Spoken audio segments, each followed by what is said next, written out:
I visited the National Museum of Egyptian Civilization. As someone deeply connected to history, especially Islamic history and the history of Muslim lands, I knew I had to be here. Coming to this museum in Egypt was more than just a visit. It was something important to me. But what I saw today was only 1% of the history. So I will definitely return, inshallah. A special thanks to Yusuf from Cecilia Tours for getting our tickets. Egyptian locals get a cheaper price, while others pay a standard fee.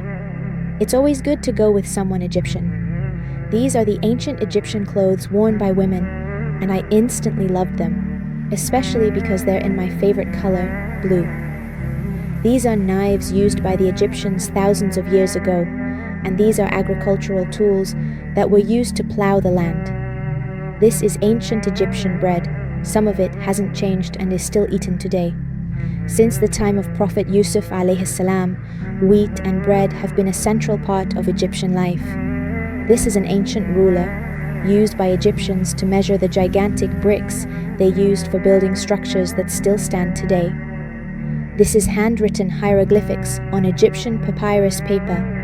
This and Coptic were the official languages of Egypt before Islam arrived, before Arabic became the language of the people, and before Egypt got classified as Arab or Arab Africans. This is an ancient Egyptian tomb where they used to place their dead, along with the type of coffins they used. These are water containers used by Egyptians in the past. I loved them and wished I could take one home. Now, let's talk about a statue that existed in the time of Prophet Yusuf alayhi salam and Prophet Musa alayhi salam before moving forward. When Prophet Yusuf alayhi salam was brought to Egypt as a child, the ruling pharaoh at that time was Amenhotep III. He stamped his name on this statue.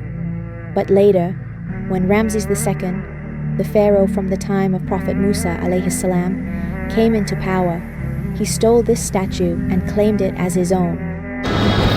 Good morning, everybody.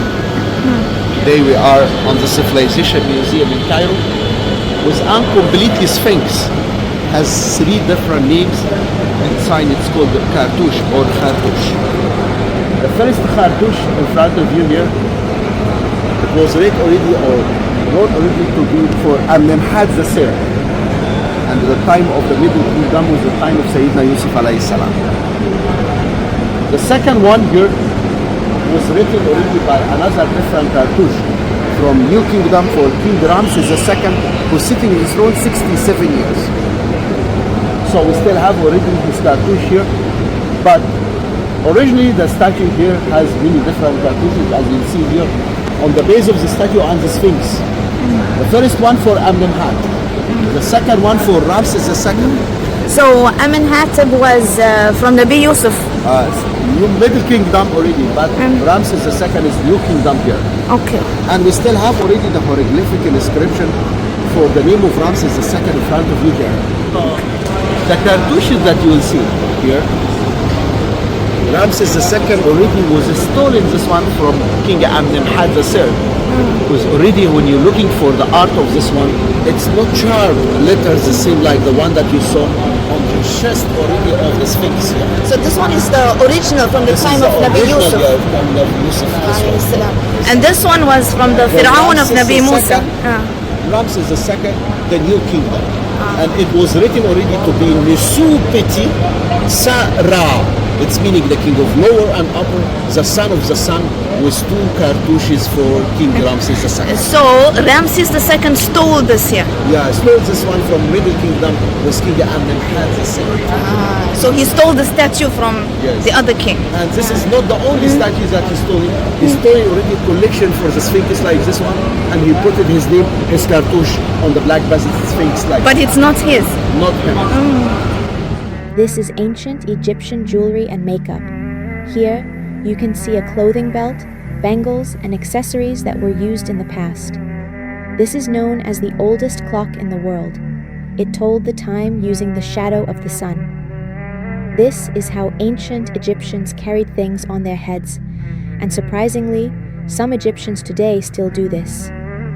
Now, Let's move forward in time to when Islam entered Egypt and Egypt became a Muslim country. These are coins from the time of Sultan Salahuddin al-Ayyubi. Look closely. You will see La ilaha illallah Muhammadur Rasulullah engraved on them. This is a giant Quran case. When Sahabi Amr ibn al-As radiallahu anhu was governing Egypt, the cover of the Kaaba used to be sewn in Egypt and then transported to Makkah by camel. These clothes show how the Egyptian culture and dress changed after Islam arrived. Each region in Egypt developed its own unique style. Now, let's look at a picture of Pharaoh, Ramses II, the pharaoh from the time of Prophet Musa, عليه السلام. Allah destroyed him because of his arrogance, his ego, his pride, and his false claim of being God. This is why no one should ever believe they are greater than others, because Allah can take away everything in an instant. Allah says in the Quran, فَالْيَوْمَ نُنَجِّيكَ بِبَدَنِكَ لِتَكُونَ لِمَنْ خَلْفَكَ آيَةً وَإِنَّ كَثِيرًا مِنَ النَّاسِ عَنْ آيَاتِنَا لَغَافِلُونَ. This is a giant statue of Pharaoh, Ramses II. Look at this. Currently in our times, Pharaoh even has an Egyptian passport. And here he is today, preserved, lifeless and powerless. Take a lesson from this, people.